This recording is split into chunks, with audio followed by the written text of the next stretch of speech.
اے مسلمانوں، روزے کی راتوں میں تمہارے لیے حلال کر دیا گیا ہے اپنی بیویوں سے اپنی خواہش کا پورا کرنا. رفثوا الی نسائکم ہن لباس لکم وانتم لباس لہن، وہ تمہارے لیے بمنزلہ لباس ہیں.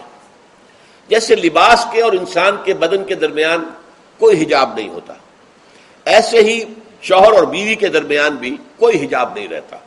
ہن لباس لکم وانتم لباس لہن.